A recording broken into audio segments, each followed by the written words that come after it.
Hello everyone, it's March 18, 2024. Thank God for this opportunity na mahangin, di ba?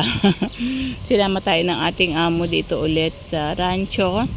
So napakaganda po, may privilege din na syempre makapasok, makakita ng mga ganyang kabayo mismong sa loob. Di ba? Sa amin kasi yung mga kabayo nakikita namin sa right part, yung pwedeng sakyan.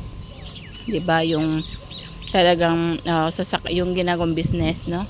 So dito is makita mo na although sinasakyan nila kasi for training nila, at syempre yung iba talaga nagmamaster sa pagkakarera, yung iba may sariling mga kabayo na alagaan. Yun nga yung pinakita ko sa loob sa inyo kanina na meron silang cage, meron silang at AC pa, di ba? May pinag-aalaga, may nagpapakain, mga talagang inaalagaan talaga sila, di ba?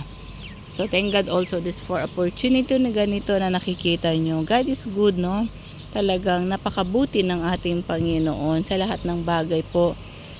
Talagang maaring maganda, hindi man, mabuti ang ating Panginoong Jesus, di ba? Yan, ito yung dati na kung may gusto kong bahay na ganyan, di ba? So, yan po, ito yung rancho. Diyan sila yung nag-exercise, yung nilakad-lakad yung mga horse nila. And then doon sa pinakadulo din, 'di ba?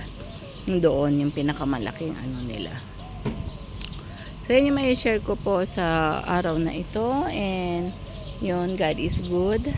At 4:30, yan, syempre may sikat pa yung araw. Maganda dito kasi mahangin, yung hangin nasa taas, kaya hindi siya gaanong malamig dito, malamig, not like before na pag pumunta tayo napakalamig masyado, no? Tapos yung lamig niya ngayon, yung hangin niya is hindi naman siya gaanong malamig talaga. So thank God, marami pong salamat Panginoon at napakabuti ng ating God.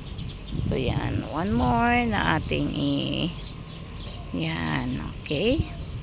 So napakalaking rancho ito. So God bless you all and bye for now. God bless. Shalom, shalom.